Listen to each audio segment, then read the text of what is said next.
Bueno, aunque aquí no aparece el cartel. A ver, ¿se ve? ¿No se ve? No, se supone que decía la resurrección de los muertos. O por si me pongo el cartel en la parte de arriba para que se lea mejor. No sé si aquí me da opción. A ver. Paneles, no. A ver, stickers. No, no me da opciones. Vale, ok. Bueno,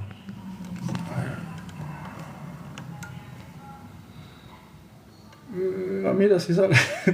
La resurrección de los muertos. No sale muy abajo. Bueno, el tema que elegí tratar hoy es el tema que se denomina, o la doctrina de la llamada resurrección de los muertos, ¿no? Que pues, es un punto muy interesante y que habría que tratar no solo desde la perspectiva de qué significa resurrección, sino que qué significa muerte, ¿no? Y creo que ahí donde está la parte más importante o trascendente de la temática. No es solamente enfocarse en la idea de resurrección, sino en la idea de uno de los principales engaños del ego, que es la creencia en la muerte. Este es uno de los paradigmas o conceptos más difíciles de desarraigar de la conciencia colectiva y del ser humano. El ser humano se identifica con un cuerpo. Cuando no ve un cuerpo piensa que las cosas han acabado o que no hay existencia, y este es el gran dilema. Por eso casi siempre cuando se habla de muerte se asocia con destrucción, con sufrimiento, con eliminación, con pérdida, con abandono, o simplemente es sinónimo de fin, ¿sí? Y este es en realidad pues este tipo de ideas, este tipo de doctrinas, este tipo de conceptos, los que en realidad forman parte de todas estas falsedades que el ser humano ha construido a lo largo de su existencia y que nos acompaña desde el inicio de los tiempos. Es decir, la doctrina o la creencia en la muerte pertenece de hecho a los principales miedos básicos del ser humano. Y por mucho que personas como el caso de Yeshua, con todo su entendimiento y su comprensión, no hubiesen encontrado una manera por las buenas de quitar esa doctrina de la mente de las personas, pues deja claro cuán difícil y qué tanto se ha malinterpretado, ¿no?, la temática, porque si vemos uno de las principales doctrinas o equivocaciones que existe en el mundo y que se ha discutido a lo largo de generaciones en diferentes religiones es la comprensión sobre la resurrección. ¿Sí? Uno observa cómo lo ve el Islam, cómo lo ve el judaísmo, o las corrientes del judaísmo, porque no hay una sino muchas. En su tiempo discutían mucho saduceos y fariseos sobre este tema, y el cristianismo lo mismo. Y creo que aquí la inmensa mayoría cometen el grave error de interpretar la existencia en un plano específico de realidad. Y es ahí donde básicamente caen todos, ¿sí? Casi todas las doctrinas, todos los dogmas, todas las interpretaciones, todas las creencias caen en el error de confiar en la vista, ¿sí? De creer en lo que puedes tocar, en lo que puedes oler, en lo que puedes oír, ¿sí? En lo que puedes degustar, básicamente en las sensaciones, ¿no? Y los sentidos. Y este es básicamente, o en esencia, el gran engaño, el engaño de los sentidos. Y ahí es donde nosotros podemos encontrar que hay que romper un molde de creencias, ¿sí? O sea, no es tanto tratar de entender la resurrección. Yo diría que es aún más complejo tratar de quitar una doctrina tan arraigada, que es de hecho una creencia social, que es la creencia en la muerte. La muerte no existe. De hecho, el propio Yeshua, buscando, ¿sí?, formas de meter esto en la conciencia de los que le escuchaban, les dijo: Dios no es Dios de muertos, porque en Él todos viven. Eso, o sea, muchas personas me han mencionado esta cita, pero no han entendido a qué se estaba refiriendo. Te está diciendo claramente Yeshua: ustedes no tienen ni la más remota idea de lo que están hablando. Hablan de la muerte, pero no saben lo que es la muerte. La muerte es la separación del alma de su relación con Dios. No tiene absolutamente nada que ver con dejar un cuerpo. O sea, cuando yo voy conduciendo un vehículo y salgo del vehículo, yo no me he muerto, ¿sí? Simplemente abandoné el vehículo, lo he dejado ahí, luego puedo volver a entrar. Entonces, en el momento en que yo salgo de un cuerpo, yo no he dejado de existir, no me he destruido, no se ha acabado todo. Bien, ahí está el principal elemento y lo tóxico que son el tipo de doctrinas como fomentó el catolicismo y que todavía es parte de la herencia del protestantismo, la creencia en que el alma vive una única vez en un cuerpo y después de eso, si se bautizó o aceptó a Cristo, etcétera, etcétera, a Jesús, se supone que se va a un cielo abstracto y si no lo hizo se arde en fuego por todas las generaciones. Esto es una propaganda de marketing de la Iglesia Católica basada en tergiversaciones de las escrituras para ellos poder tener adeptos que estén detrás a través del miedo. Y como el negocio era tan útil, lo absorbió el protestantismo para también utilizar el mismo sistema de negocio. Es, queremos personas que estén sentadas aquí escuchándonos y que no se vayan de este lugar, que sigan buscando un mediador, ¿sí? Con su relación con Dios, y que sigan viviendo bajo un chantaje psicológico y emocional.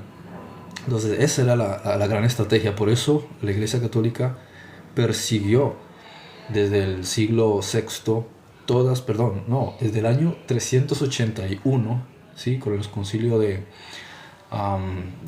primer concilio de Constantinopla, creo que fue con Teodosio primero, que empezaron a perseguir todos los grupos que estaban enseñando a la humanidad las palabras de Yeshua, donde él estaba explicando el hombre, el alma, encarna muchísimas veces hasta que alcanza la trascendencia.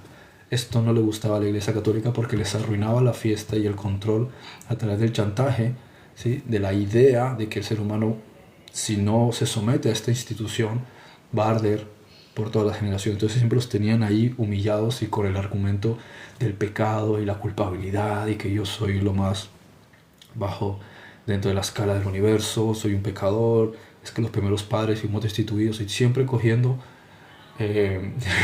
siempre cogiendo frases y citas y modificándolas y tergiversando y adulterando el significado e interpretándolo a su gusto para que siempre el ser humano se viese sometido. Por eso no se enseña somos hijos de Dios, sino que incluso muchos cristianos se escandalizan con esa apreciación, siendo que la Escritura lo dice claramente, porque somos hijos de Dios.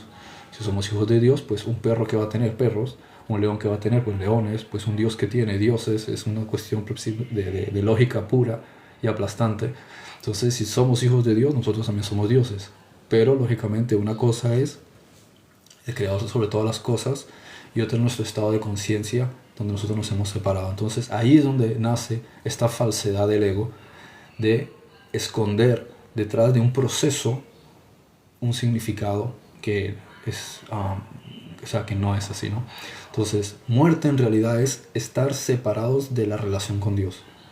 El ego ha engañado al hombre, ¿sí? Porque se disfraza de ángel de luz, hace parecer como que tiene unos razonamientos muy lúcidos e inteligentes, y te hace creer que cuando tú dejas el cuerpo en un proceso de muchos ires y venires, entonces dejas de existir. Eso es como decir que cuando llega la noche, entonces ya es el fin de la existencia. No, está el día, que representa la vida, y luego está la noche, que representa el más allá, y después vuelve y amanece, y después vuelve y está de noche, y vuelve de día. Eso fue lo que Yeshua le dijo a Nicodemo, y la Iglesia Católica quitó la mayoría de la conversación.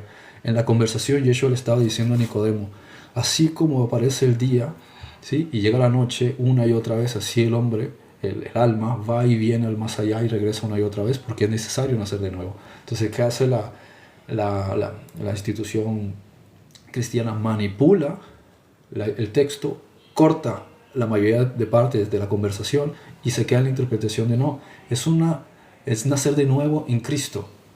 Y entonces ¿cómo si nacer nuevamente, ¿sí? O resucitar es en un sentido espiritual, en un sentido de conciencia, porque en el caso de la muerte no es también un caso de conciencia. Entonces es literal cuando me conviene y es figurativo cuando me conviene, ¿ok?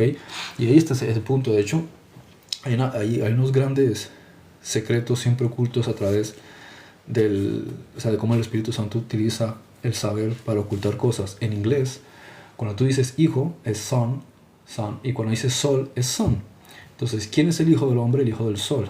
Si nosotros observamos, Zeus significaba el dios del día, el dios de la vida, representando el día. De hecho, la palabra día viene desde donde viene la palabra Dios, que es como se llamaba Zeus. O sea, el dios del día mientras tú estás vivo. Cuando te ibas al más allá se acababa. Por eso decía, y fue la tarde y la mañana un yom. Y fue la tarde y la mañana un segundo yom hasta que hubo 7 yom. ¿Qué son esos yom? 7 etapas o procesos de transformación del ser. Va y viene. Entonces la noche es, el Hijo del Hombre muere y vuelve y nace. Boker ve Erev. ¿Sí? De hecho dice, y fue la tarde. ¿Qué es tarde? En hebreo se dice Erev. Erev, de donde viene el término griego de la mitología Erebo, que son las sombras infernales, es el más allá. Entonces, el alma, cuando llega la tarde, te está diciendo es que él va al inframundo donde no está el sol. Por eso los egipcios decían que había una lucha entre Ra y el gran Apophis, donde él luchaba para que él no se devorara al mundo. Y Apophis es el mismo monstruo que en la cultura nórdica que trata de devorar al mundo. Jormungandr es esa serpiente antigua, o sea, el símbolo del más allá, igual que las tinieblas exteriores, o Ouroboros, que es una serpiente que se muerde la cola, que es el gran infierno de todos los infiernos. Y este es el punto interesante. El día está representando el tiempo que tú estás en un cuerpo. Por eso dice, lo que vayas a hacer, hazlo mientras está de día. Es un símbolo que te está diciendo que solo mientras estás en el cuerpo hay funcionalidad de acciones. Cuando tú abandonas el cuerpo ya no puedes hacer nada. Estás en la noche. Bien, entonces es día y noche. Por tanto, toda la creación grita a voces que el alma reencarna miles de veces, contrario a la falsa doctrina que enseñó el catolicismo y que absorbió por conveniencia el protestantismo y que trataron de eliminar a través de todos los concilios, desde el primer concilio de Constantinopla en el 381 y que continuó con otros concilios en el siglo VI en adelante. ¿Por qué? Porque les daba miedo que la gente supiese la verdad. De hecho, quitaron por lo menos 25 menciones del Nuevo Testamento donde Yeshua dejaba claro que nosotros encarnamos muchísimas veces. Quitaron partes, por lo menos 20 partes y citas de textos enteros donde Yeshua hablaba de la reencarnación. Y es importante entender esto, ¿por qué? Porque aquí descansa parte de la estructura de la falsedad de la doctrina sobre la muerte. La muerte no existe. Cuando se habla de muerte hay que entender que se refiere es el alma se ha distanciado de Dios, entonces sufre, está desconectado de la fuente. Cualquier cosa que se desconecta de su fuente natural empieza a degradarse. Bien, eso quiere decir que hay un sufrimiento porque no está conectado con igual que la corriente de agua. Si tú te desconectas de la corriente de agua, deja llegar el agua. Si te desconectas de la electricidad, dejas de recibir electricidad. No es que dejes de existir, simplemente se acaba el suministro, lo que te está dando vida, lo que te está dando energía, lo que te está dando vitalidad, lo que te está dando todo. Tienes que estar conectado. Eso es muerte. Entonces, si tú estás volviendo, por eso dice, levántate tú que duermes y te alumbrará Cristo. O sea, entendamos que cuando está hablando de resurrección no se está refiriendo al cuerpo, se está refiriendo a la conciencia. Cuando nosotros analizamos los aspectos de la existencia, tenemos que comprender que la parte o el simbolismo que se refiere a lo horizontal es aquello donde no hay conciencia, el cuerpo yace.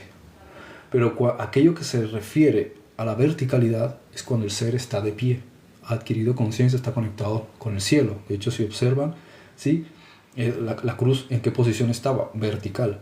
Bien, ese es el punto eje principal. Entonces, estar acostado es como si tú no tuvieses conciencia. Cuando estás muerto, el cuerpo está acostado. Cuando estás durmiendo, es la misma analogía. Estoy despierto, es como si estuviese vivo. Estoy durmiendo, es como si estuviese muerto. Entonces, te despiertas y duermes, te despiertas y duermes día a día. ¿Qué es día? Se refiere a la vida, a la existencia, a la encarnación. Entonces, cuando tú vas a dormir, automáticamente la existencia te está enseñando que tú siempre estás muriendo y volviendo, muriendo y volviendo, muriendo y volviendo. ¿Bien? Te lo dice de todas las maneras. No hay más formas de que la creación pueda gritarte en la cara que nosotros estamos yendo y viniendo, pero llega un momento en que eso tiene que acabar. Tiene que haber un momento en que adquieres tal conciencia que ya no necesitas yacer. Entonces ahí viene el concepto de que en hebreo y en griego, ¿sí? En hebreo decía takum, ¿sí? Y en griego decía anastasi. ¿Qué se refiere? Que tú estás en un estado de conciencia yaciendo sin acción. Es como cuando estás dormido y no reaccionas, ¿sí? Cuando el ser duerme no tiene conciencia. El que muere, no, donde está, en el plano de realidad donde está, no puede hacer absolutamente nada. Entonces, cuando tú despiertas, ¿qué haces? Abres los ojos, adquieres conciencia y lo siguiente que haces es que te yergues, ¿sí? Te pones en pie, te conectas con la fuente como hace un árbol, una planta. ¿Qué hacen las plantas? Cuando sale el sol, ellas se conectan, ¿sí? El principal que lo hace es el tornasol, el girasol. Si observan las plantas tienden a buscar la luz del sol y se tuercen hacia donde viene la luz del sol. Bien, lo mismo es este mismo símbolo. Entonces nosotros nos levantamos hacia donde está la verdad. Y eso es la resurrección. La resurrección es un estado de conciencia, es una comprensión de que este universo no es real, de que todos aquí somos uno, ¿sí? De que vinimos aquí en un proceso de aprendizaje, de que estamos todos conectados y que tenemos que volver con la fuente. Y el principal enemigo del hombre es el ego. Tiene que deshacerse de esta idea de separación y de todas las mentiras del miedo. Cuando el hombre empieza a adquirir comprensión sobre esto, abre los ojos, adquiere conciencia. A partir de ahí, el siguiente proceso de levantar es cuando su energía de conciencia ya deja de vibrar con esta tercera densidad y empieza a vibrar con la cuarta densidad. De modo que en el momento en que él adquiere eso, cuando se despoje de ese cuerpo, ya no necesita volver a entrar un cuerpo de esa densidad, empezará a utilizar un cuerpo de una densidad de cuarta dimensión. Por eso Pablo dice, ¿qué es lo que resucita? Bien, y ahí está la escritura que es enfática y dice, cada semilla recibe su propio cuerpo, como dice 1 Corintios 15:35. O sea que no puedes tú como semilla de luz adquirir un cuerpo que pertenece a una dimensión inferior si tu estado de conciencia se ha elevado. No necesitas más este sistema. Entonces es falso esta creencia de que tú vas a ver un cadáver y ese cadáver se va a levantar porque es que Ezequiel levanta los huesos porque vuelven a salir carne. No están entendiendo la metáfora. No se le estaba hablando a Ezequiel sobre la resurrección, perdón, sobre una reconstrucción literal de eso, sino una transformación del individuo desde su estructura interior. Es una metáfora hablando sobre el propio individuo como lo único que había era huesos. O sea, es como un recuerdo de lo que eras. Y entonces empiezan a quedar tejidos y músculo y piel y cabello. Quiere decir que desde la nada nosotros estamos en un proceso de transformación para volver a construir. Entonces te está diciendo que tienes que construirte como persona y lo único que tienes es una pequeña semilla del conocimiento. Esa es la profecía de ese, que no tiene nada que ver con un cadáver. ¿Por qué? Porque tú coges ese cadáver y lo llevas nuevamente, digamos, lo reconstruyes mágicamente, ¿no? Como, no sé, las piedras del infinito de Thanos, ¿no? Y lo reconstruyes. ¿Y vamos a hacer con ese cuerpo? Si ese cuerpo igual tiene que ser susceptible a ¿cómo se dice? A las deposiciones, ¿sí? A la relación sexual, a la alimentación, al sueño, a cualquier cuestión fisiológica, a las arrugas, a las canas, a que le corten un brazo, es decir, se vuelve a enfermar. Entonces, a mí eso de qué me sirve, qué gracia tiene, es lo mismo, es reencarnación. Entonces, el cristianismo, ya sea católico o protestante, ha caído en el error por su lamentable ceguera de pensar que un cuerpo en realidad es el sustituto de Dios. ¿Bien? Porque eso básicamente es lo que están buscando, un templo de carne o un templo de piedra o un templo de madera o lo que sea, cuando todas esas cosas pertenecen al mundo que es volátil, porque incluso las piedras y las rocas en algún momento también se rompen en un terremoto. Bien, nada de eso permanece, lo que permanece es la conciencia. Entonces cada cosa hay que acomodarla en su debido lugar, de modo que hay un cuerpo adaptado a una cuarta dimensión, y este universo tiene 7 dimensiones básicas. Entonces, en cada dimensión hay un cuerpo preparado y disponible para eso. Y esto también es una cuestión, aparte de lo que está diciendo Corintios, y luego también dice, ni esta carne ni esta sangre pueden heredar el reino de Dios. Te lo está diciendo a la cara. No pueden, es imposible. ¿Por qué? Porque es incompatible. Bien, yo no puedo coger algo hecho de agua y tratar de agarrar algo hecho de piedra, porque no tiene cómo agarrarlo. Coger un gas y con un gas tratar de agarrar, no sé, un árbol. Son cosas que no pertenecen, o sea, que no tienen una sustancia capaz de ser utilizada como, que encaje. Y eso que estoy hablando de elementos que pertenecen a un rango muy parecido. Pero ahora hablemos de una dimensión que está mucho más allá, ¿sí? No puede ser compatible. Bien, entonces se trata de una falta de percepción y de comprensión del universo en sí. Estos son los puntos, por ejemplo, que comentaba aquí. Y luego podemos encontrar que, ahora, si nos vamos a casos específicos de las escrituras, había personas que habían muerto, o sea, que había el alma dejado el cuerpo, y el cuerpo todavía estaba en un proceso entre muerte clínica o muerte médica. Bien, en algunos casos el cuerpo ya empezaba en un proceso de descomposición. Entonces sí es un caso específico de milagro donde el cuerpo se regenera y entonces el alma vuelve al cuerpo y es reactivado. O sea, el caso de Lázaro, el caso de un niño que había muerto y Yeshua ve que la madre está sufriendo y se acerca y toca al niño y vuelve a la vida. Es el caso de Elías, el caso de Eliseo.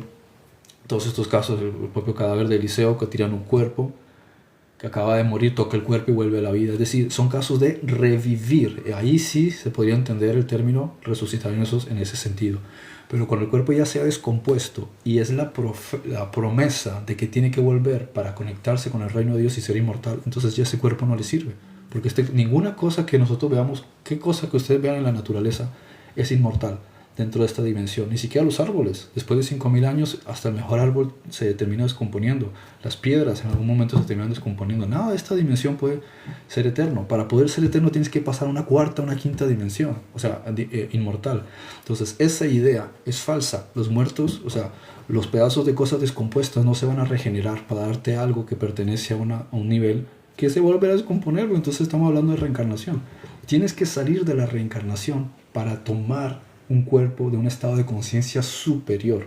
Es la comprensión de que nosotros no estamos en el mundo de la materia y que no existe este concepto de separación. Bien, y ese es el gran engaño, el punto importante que hay que entender. Entonces, hay una cosecha de los sellados, como también dice el Apocalipsis, y eso es precisamente un momento determinado a lo largo de la historia. Por ejemplo, los mayas definían el tiempo como Baktun. Bueno, tenían diferentes escalas de tiempo, pero hay unos ciclos de tiempo muy interesantes que son los Baktun, que son de 400 años. Cada 5 Baktun, la Tierra ha dado un giro junto con el sistema solar dentro de la escala, ¿sí?, al grupo de constelaciones alrededor de las cuales nos movemos. Eso ocurre cada 2160 años, ¿no? Entonces son más o menos 5 ciclos de Baktun, o 5 Baktun. Para nuestro planeta se hace una cosecha donde se ha evaluado y se ha analizado cuántas almas, independientemente de su proceso independiente, colectivamente están preparados para un ascenso. Entonces lo que se hace es que se va sincronizando colectivamente a todas esas almas. Quiere decir que si más o menos, y no es una cuestión de que alguien lo está haciendo con un ordenador en algún lugar de la galaxia, sino que es una sincronización natural de la conciencia misma del universo, y lo hace de esta galaxia. Entonces, así como hay una programación en la cual la primavera se da sin que estén unos elfos o unos enanos o unos goblins o lo que sea haciendo, o las hadas, sino sencillamente hay un ciclo que va siguiendo el sol. Lo mismo nosotros estamos siguiendo el proceso del centro de la galaxia, de Sagitario A.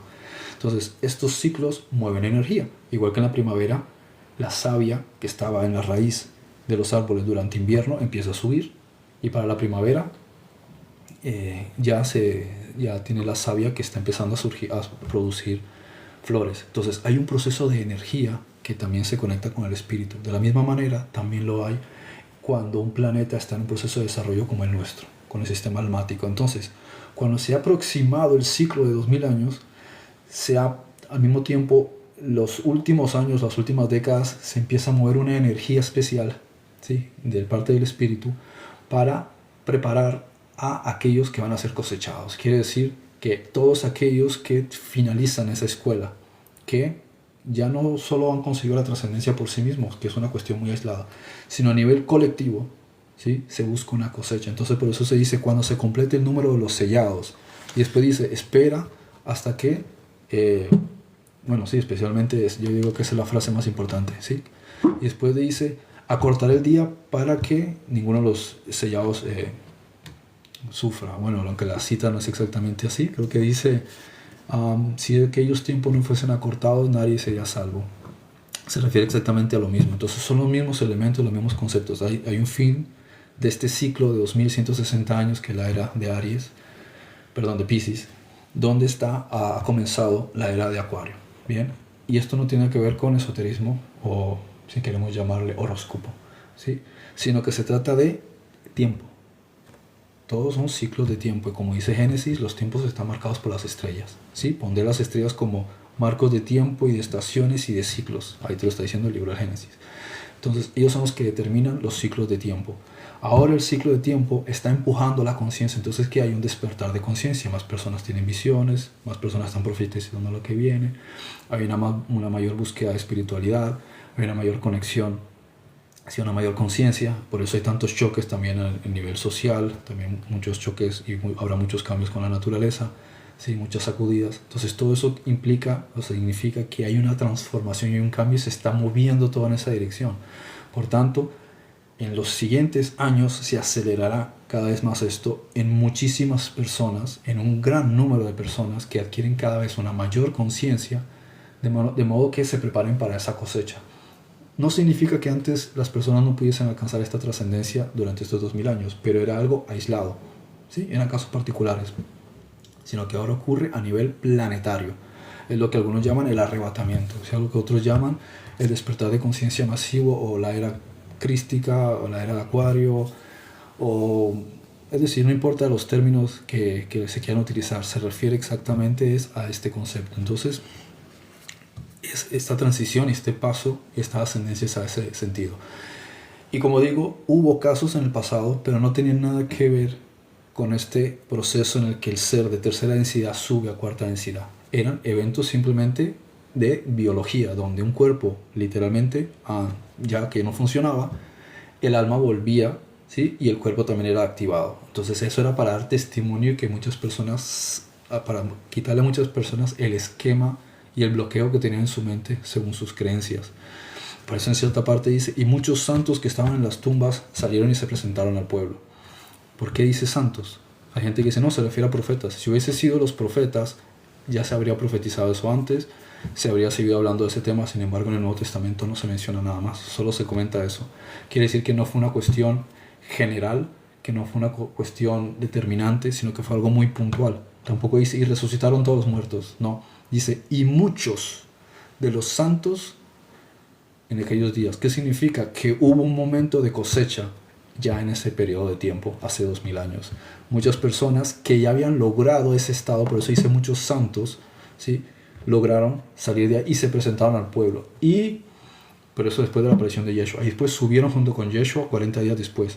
Se lo llevaron. Entonces, aquí encontramos que hay un ciclo y hay un proceso. Y eso fue lo que pasó en Jerusalén. Pasa a ver si en otras partes del mundo también ocurrió. Entonces, son ciclos específicos de cosas que ocurren en un momento dado, pero no significa que sea el caso de todos los casos, ¿sí? Entonces es importante saber diferenciar entre una cuestión donde donde el cuerpo fallece, el alma vuelve, ¿vale? Y por un milagro, porque si es un milagro, el cuerpo se reactiva, vuelve a funcionar, y el alma vuelve al cuerpo, porque no es solamente que el cuerpo funcione, porque podría ser vegetal, estás en coma y tus funciones vitales siguen funcionando, siguen activas y estás conectado a una máquina. Y el alma no entra, no reacciona. Entonces son las dos cosas. El cuerpo funciona, pero también entra un alma. Si no entras el alma es básicamente lo mismo que Frankenstein. Bien, entonces eso es una cosa que sí, eso es un milagro, pero otra cosa muy diferente es el Takum. Bien, sino que los antiguos, los que escribieron aquellos textos, no sabían la diferencia entre una cosa y la otra. Por eso el traductor escribía independientemente si es levantarse, resucitar, alzarse. Para ellos no sabían lo que estaban hablando, no entendían de qué se trataba. Ellos simplemente creían en que habría un algo, ¿sí? Donde te volverías inmortal, pero no sabían, no entendían este punto importante que estoy tratando de explicar ahora, ¿no? ¿Qué más? Bueno, eso principalmente. Voy a mirar aquí. Bueno, Andrea estaba poniendo algunas preguntas. Pues Dios no hizo la muerte ni se alegra destruyendo a los seres vivientes. Sabiduría 1.13. Entonces, si Dios no hizo la muerte, no existe. Como digo, ¿qué es la muerte? Simplemente la separación del ser con la fuente, que es lo que le causa sufrimiento. No tiene absolutamente nada que ver que el alma salga del cuerpo. ¿Sí? Eso es un proceso totalmente natural, como es un proceso natural de que yo salga de mi casa, pero mi casa ni deja de existir ni yo dejo de existir porque salga de mi casa. Bien, y puedo salir de mi casa y entrar a la casa del vecino. ¿Cuál es el drama? Bien, es esta obsesión que tienen muchas personas de identificarse con el cuerpo. Es mi cuerpo. ¿Sí? No, el cuerpo es solamente un envoltorio, es un avatar que estás utilizando por una serie de aprendizajes muy específicos en un momento dado. Pero tú no eres un cuerpo. ¿Bien? Entonces al creador tampoco le gusta destruir como muchos creen. Pues claro. En Sabiduría 2:24 dice, pero la muerte entró en el mundo por la envidia del diablo y los que pertenecen al diablo son atrapados por la muerte. Si acordamos, los diablos se refiere al ego y muerte es separarse de la fuente. Entonces tú estás separado de Dios, crees en la muerte, crees en enemigos, crees en el miedo, todas esas son creencias y lo único que hacen es causarte sufrimiento, porque a partir de eso, que es la raíz del mal, ¿por qué? Porque de ahí vienen todos los demás problemas. Todo surge de estas creencias erradas que tienen que romperse, salir de la mente. Cuando se habla del ego, trabajo a la muerte, se refiere al ego. Exacto. ¿Sí? El ego es el que trae la separación, la creencia y la separación, y aparece del mismísimo Génesis, cuando dice la serpiente hace que Java muerda el fruto, que algunos creen que es una manzana, ¿no? ¿Qué es Java? La vida. Java quiere decir vida. Entonces lo que hace la serpiente es que nuestra experiencia de vida sea probando la separación, ¿sí? Probando el bien y el mal, es decir, la dualidad. Probemos de esto, probaré de lo otro, voy a experimentar esto, voy a experimentar lo otro, y al final, ¿qué es lo que encuentras? Pues alegrías, pero también tristezas. Dejar el cuerpo, el sufrimiento de los seres queridos que ya no estás, y después nuevamente un niño que nace en la alegría. Entonces siempre esto, amor, odio, ¿sí? Arriba, abajo, todos estos conceptos duales, todas las formas de experiencia, desde el amor hasta el miedo o el odio, ¿vale? Y eso fue algo que nosotros elegimos y seguimos eligiendo hasta que decidamos dejar de elegir eso y elegir solamente un camino, no las dos cosas, ¿sí? Marta comenta, o sea, morimos cuando nos dormimos. Sí, es una forma de decirlo. De hecho, ¿no les pasa que cuando se despiertan sienten el cuerpo entumecido? Como que tienes que activarlo, tienes que revivirlo, ¿sí? Tienes que volver y te da hambre. Entonces es el mismo concepto. Mira que cuando Yeshua le decía a las personas que habían revivido o a quienes estaban hablando, estaban cerca, les decía, dale algo de comer, porque el cuerpo necesita reactivarse, ¿sí? Pero eso es en cuanto a ese cuerpo. A nosotros, ¿de qué nos sirve un cuerpo de tercera densidad en un universo de dimensiones celestiales? No puedes entrar ahí. Los mismos que fueron llevados, Yeshua no se fue con un cuerpo de tercera densidad. Elías, a él le entregaron un nuevo cuerpo. Enoch, a él le entregaron un nuevo cuerpo. Ellos no pertenecían, ellos no pudieron entrar al reino de los cielos con esos cuerpos. Por eso muchas veces cuando Saulo, Pablo, o muchos como Sofonías, Abraham, muchos de los que fueron llevados a visiones extraordinarias, los llevaron fuera del cuerpo, porque por eso él dice, no sé si me llevaron en cuerpo o en espíritu. Era una visión muy realista porque fue mi conciencia la que fue llevada. Pero el cuerpo en sí solo podía ir hasta ciertos lugares, igual que pasó con Enoch. Enoch primero lo llevan hasta ciertos lugares, muchos eran proyecciones holográficas, otros sí eran viajes, pero para que él pudiese ver cosas mucho más grandes y estar ahí, tuvieron que cambiarle el vestido. Por eso muchas historias antiguas hablaban de un cambio de vestido, se refería a un cambio del propio cuerpo. Bien. ¿Qué más? Bueno, alguien que aparece como Rand dice, ¿dónde están los escritos de esta información? Empezamos con bibliografía. Podría citarte cantidad enorme de literatura. La cuestión es, ¿quieres entender esto? Pregúntale al Espíritu Santo y ten por seguro, te lo garantizo, que el Espíritu Santo te lo revela. ¿Bien? ¿Por qué? Porque está esperando que uno le pregunte. Muchas veces hay cosas que no llegan a nosotros como una información porque no estamos dispuestos a querer saberlas. Para nosotros es más importante nuestras doctrinas que la verdad. Entonces uno tiene que elegir tener la razón o saber la verdad. Esta es una cuestión esencial del ser humano, ¿sí? Si tú no estás dispuesto a coger tus doctrinas y ponerlas en duda, ten por seguro que el Espíritu Santo no te va a revelar nada, salvo que en el destino que tú marcaste antes de venir aquí está escrito que es así, que tú ibas a ser rebelde y en algún momento ¡pum!, te llega un choque y tienes una revelación, porque eso estaba ya preestablecido. Pero si no es así, por voluntad propia, si tú no quieres saber la verdad, nadie te va a obligar a que la conozcas. Si tú no quieres dejar una creencia y una forma de pensar, te irás a la tumba con esa creencia, te acompañará porque es una elección propia. Solamente el momento que estás dispuesto a ponerla en duda y realmente te humillas, ¿sí?, y dejas de pensar desde el ego y dices, Espíritu Santo, quiero conocer la verdad, no importa si esa verdad pone en entredicho mis creencias de toda la vida, yo que realmente quiero conocer la verdad. Esa actitud de humildad sí te lleva a la verdad, pero mientras tú estés pensando, yo quiero que la verdad se ajuste a mí, no vas a conocer la verdad. ¿Por qué? Porque tú quieres imponer tus doctrinas porque te conviene. ¿Por qué? Porque es más fácil pensar, hombre, llevo un montón de años pensando en esto, enseñando esto, para mí es con una estructura y me arma esto y me arma lo otro, entonces es mucho más fácil tener una idea universal y todo organizado. Pero si me quitas esto, de repente se me viene abajo todo el castillo y ya no sé cómo armarlo. Pues que es problema tuyo. Es el problema de cada uno. Nosotros, en vez de estar buscando un sentido de pertenencia, más bien deberíamos pensar que nuestra pertenencia no es una doctrina, sino es Dios. ¿Sí? Nuestra pertenencia es la verdad. No tratar de identificarnos con una doctrina o con una creencia. Ahí está la elección del propio individuo. ¿Quiero saber la verdad o quiero tener la razón? Si quieres tener la razón, adelante, piensa lo que tú quieras. Ahora, si quieres conocer la verdad, tienes que estar dispuesto a hacer un sacrificio y escoger todas esas creencias que tienes, ponerlos en un altar y quémense, porque a mí lo que me interesa es la verdad. Entonces, si quieres conocer la verdad, sé humilde y pide al Espíritu Santo, quiero conocer la verdad, no me interesa tener la razón. ¿Cuál es la verdad? Entonces Él te va a mandar sueños, revelaciones, personas que te pueden mostrar manuscritos, libros, información, hallazgos, lo que haga falta, y empiezas a adquirir la información, pero porque realmente tu corazón sí quiere saber la verdad. Pero si tu corazón no quiere, vete a la tumba con tus doctrinas, porque nadie va a discutir y pelear contigo. Y esa es la cuestión de toda la historia. Cada quien quiere defender sus propias doctrinas y sus creencias, y es como si Dios dijese, no voy a pelear con nadie. Si para ti esa es la verdad, pues quédate con tu verdad. Pero si quieres conocer la verdad, tienes que actuar con humildad. Y que tienes que estar dispuesto a dejar las doctrinas como si fuesen tu propia estructura.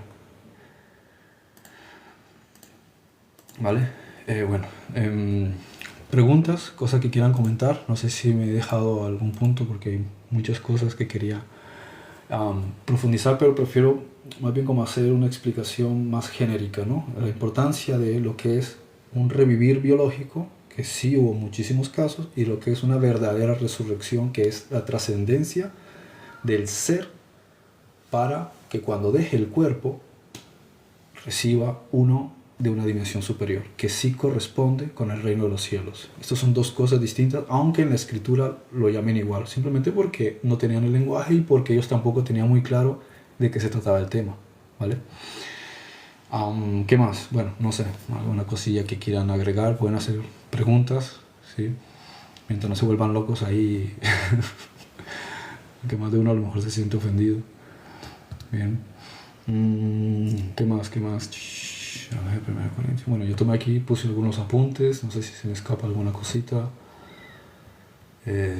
Bueno, eso, como decía, que el punto es que muchas de estas cosas giran en torno a esta época, de ahí que diga, y ahí donde donde estén, ¿cómo es que dice? Y ahí donde esté el cuerpo se juntarán las águilas. Esta es una cuestión también fantástica, que dice cierto pasaje. ¿Qué es el cuerpo? El cuerpo se refiere a la materia, ¿sí? Se refiere a donde tú estás ubicado, donde tú te hallas. Entonces, si tú estás en tal sitio, ahí se juntan las águilas. ¿Cuáles son las águilas? Los pensamientos más elevados. Entonces, ¿por qué los pensamientos elevados se tienen que agrupar? Porque llega un momento en que tienes que coger a todas estas aves del pensamiento superior y unirlas en una sola, cuyo símbolo es el águila, ¿sí? Unirlas en una sola. Y cuando tú alcanzas ese estado de unir todos los pensamientos elevados en uno, has alcanzado una elevación. Entonces ya no estás en el cuerpo, ahora subes a donde están todas las aves unidas, todas las águilas. Bien, es una forma simbólica de referirse a que es un proceso interior, que no es un capricho exterior. O sea, hay un proceso galáctico a través del cual se nos va empujando como un imán, se te va arrastrando, ¿sí? Y eso se sincroniza con un trabajo interior. Si tú no pones de tu parte, eso no te obliga. No es como muchos creen, no, en algún momento Dios me transforma. No, olvídate de eso, que aquí no hay imposición, esto no es una dictadura. Es un proceso interior. Bien, cuando dice, y los elegidos, no significa que ellos te eligieron, sino que tú te elegiste. Tú elegiste tomar ese camino. Tú elegiste el camino de evolución, de trascendencia y de medrar. Tú lo eliges, ¿vale? Y esa elección, lógicamente, viene porque tú tienes una conexión almática con la fuente, con Dios. Entonces, tú y Dios, cuando llegan y se sincronizan, Él te elige a ti, tú le eliges a Él. Quiere decir que se han entendido y forman el mismo pensamiento. ¿Bien? Entonces, tu voluntad no es otra sino la voluntad de Dios. Ahí te das cuenta de que ya no es la voluntad del ego. Quiero tener la razón.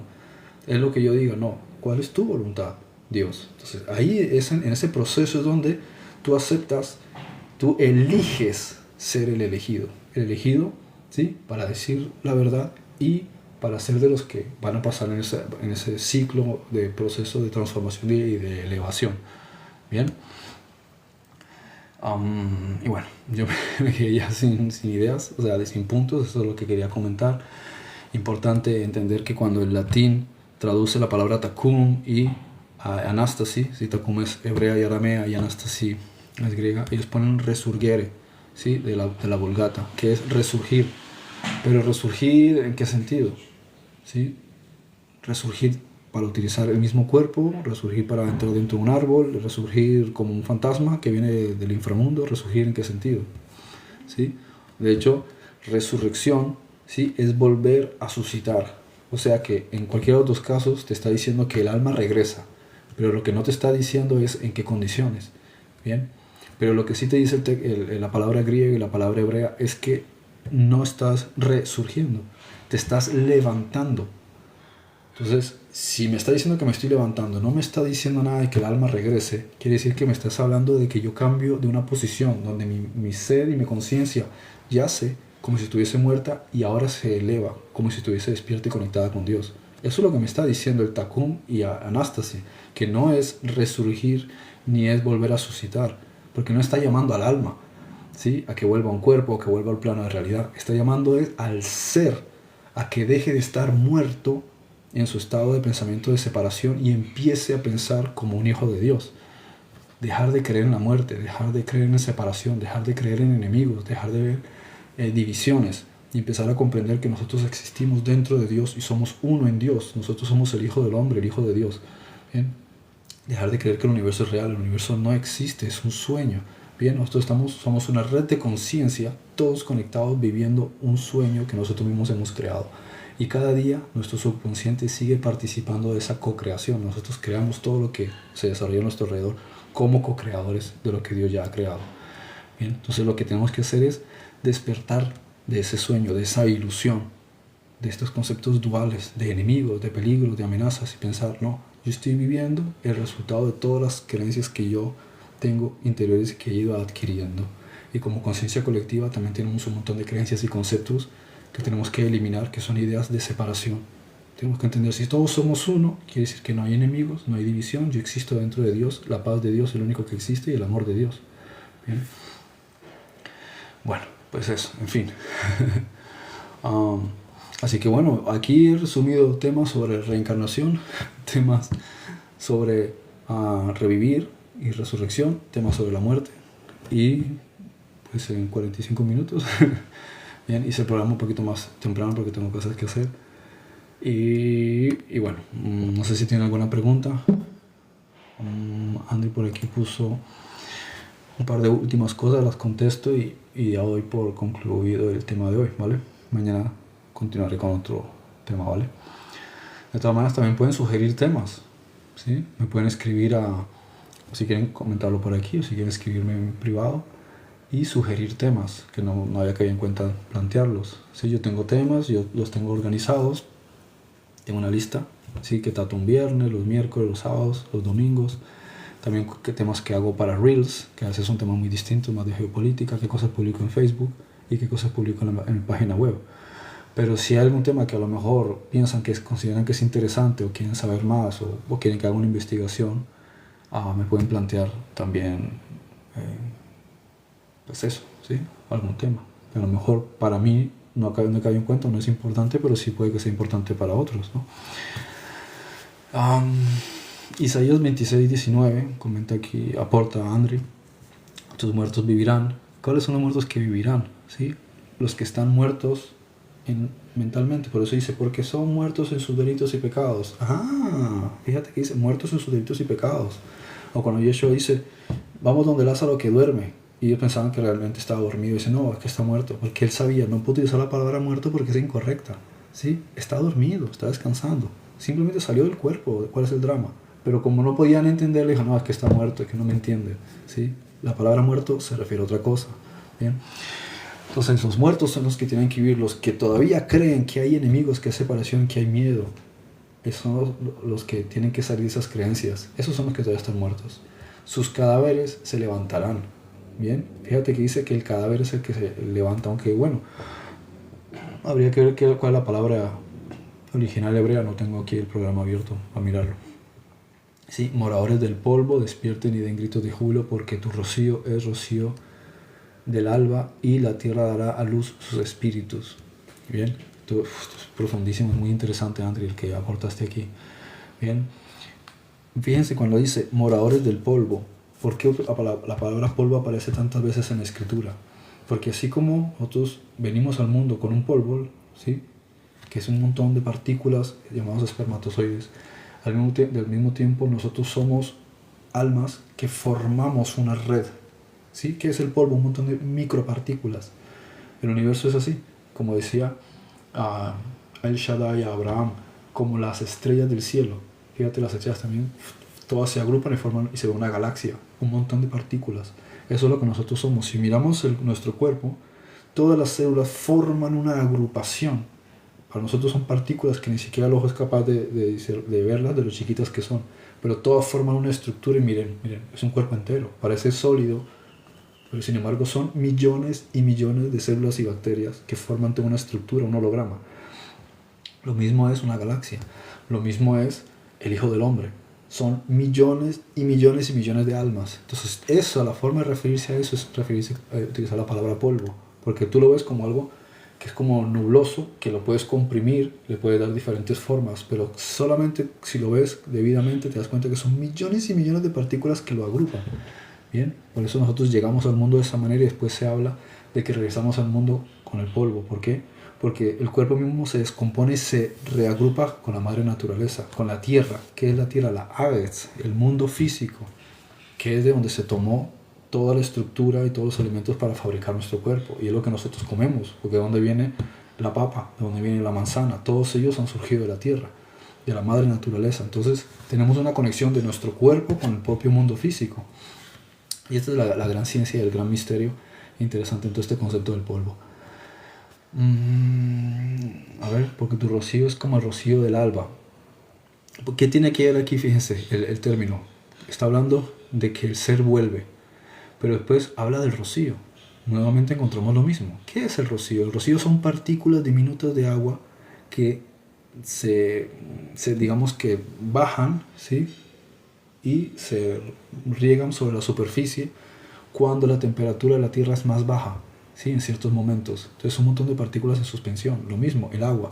En cierta parte de Génesis dice, porque la Tierra todavía no había llovido, sino que había ¿cómo se traduciría en español? Pues sí, como un rocío que regaba toda la Tierra. Nuevamente encontramos lo mismo. Pero ya no está hablando de partículas inertes. Está hablando de que todo surge por el agua. El agua quiere decir que es la aglomeración de partículas de agua, el mar y el agua, ¿sí? Es lo mismo, son aglomeraciones de moléculas. A nosotros nos está hablando como si fuésemos moléculas, o sea, seres pequeños, como las células. Y siempre lo mismo es, la totalidad es la suma de un montón de partículas donde todos son un espejo uno del otro, igual que un arco iris. Trata de agarrar un arco iris. Es un holograma. Sin embargo, tú lo ves ahí físicamente y ves que tiene una estructura. Es un holograma. No es más que la proyección de la luz. El agua es lo mismo. Todas las cosas del universo son hologramas. Son proyecciones de conciencia y de una realidad que se ve en una forma en nuestro cuerpo también. Nosotros vemos el cuerpo, pero es un holograma. Es una proyección de un montón de partículas que están agrupadas porque la conciencia se concentra para crear el cuerpo. Entonces lo mismo, el rocío es la misma explicación. Somos todos parte de una totalidad que estamos en el mundo y aparecemos sobre la superficie para vivir aquí. Bien, ¿y el alba qué es? El inicio de la vida. La experiencia de vida, ¿sí? Bueno, entonces ¿por qué se habla de un cuerpo que va a revivir? No, el cuerpo no va a revivir, eso es una doctrina cristiana, ¿sí? O sea, católica, que la absorbe el protestantismo por hábito. Bien, pero no es así. Bien, el cuerpo no revive, las cosas no reviven en la naturaleza, no es parte de su ciclo. Lo que revive es el alma, ¿sí? Él vuelve a vivir y muchas veces vive cuando viene nuevamente y nace dentro del vientre de otra madre, ¿sí? Entonces vuelve a la vida, o sea, vuelve a la vida, pero el cuerpo en sí no es el que vuelve a la vida.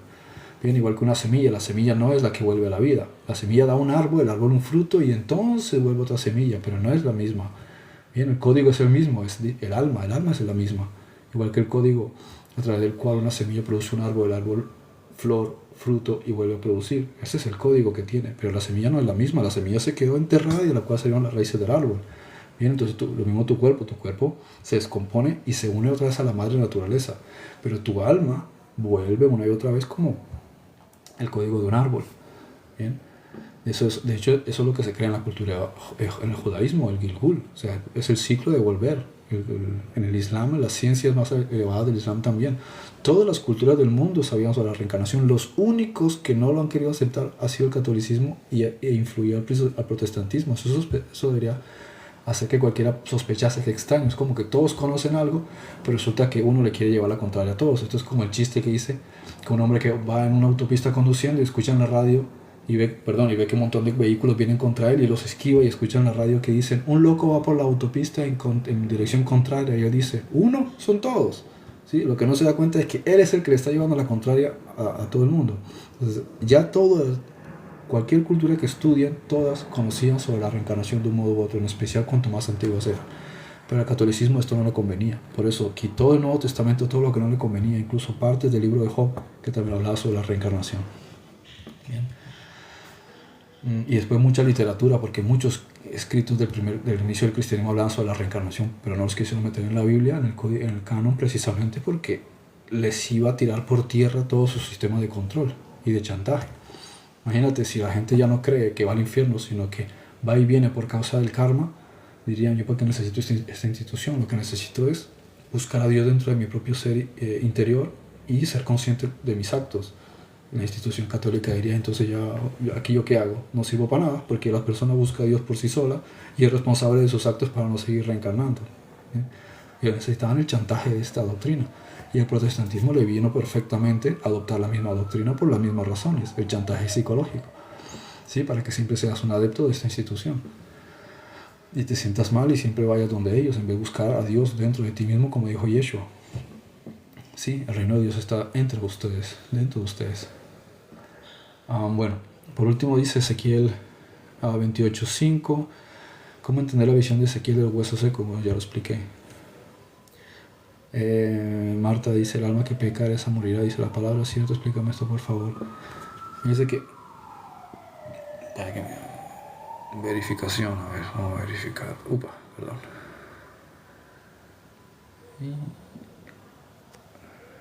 Vale. Sí. Dice: el alma que pecare esa morirá. Fíjense qué interesante, dice el alma, no dice el cuerpo. ¿Sí? ¿Y qué significa pecado? Eso tengo que dejarlo para otro tema que tengo pendiente. ¿Qué significa pecado?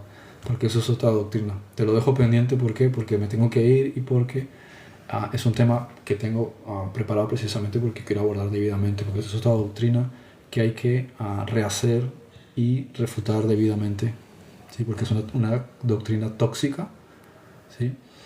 Que no comulga con el camino del individuo, pero para no simplemente decir las cosas en balde y gratuitamente, voy a hacer un live para explicar debidamente todo eso a la luz de la escritura, porque yo sé que muchas personas, cuando se habla de un cierto tema, quieren fundamentarlo, y así como tiene que ser, fundamentarlo. Entonces lo voy a fundamentar, ¿vale? ¿Qué más? Cuesta alcanzar este estado de conciencia, solo meditar no alcanza. Es un proceso de disciplina interna, ¿vale? Bueno, gracias Javier por el comentario. El tema también de la ley, ¿sí? La gracia y la ley y todas esas cosas, también hay un programa que quiero hacer específicamente, ¿no? Entonces vamos por partes para que todo se aborde debidamente. Y como digo, si quieren aportar citas o frases o quieren que se analice una parte concreta de la escritura o una interpretación de un pasaje, coméntenlo, ¿sí? Escríbanmelo y yo les preparo un tema sobre eso, ¿vale? Bueno, que tengan un buen fin de semana, una buena noche y continuamos mañana si Dios quiere con otro programa, ¿sí? Si por alguna razón no lo puedo hacer a la misma hora, intento hacerlo en una hora que sea disponible. A ver, y también mañana podemos hacer el tema de las tribus de Israel. Ese tema lo hice ayer, a ver, ¿qué es? Viernes. Lo hice hace dos noches, está en el canal de YouTube, ¿vale? El tema de las tribus de Israel. Bueno, bendiciones, que estén muy bien.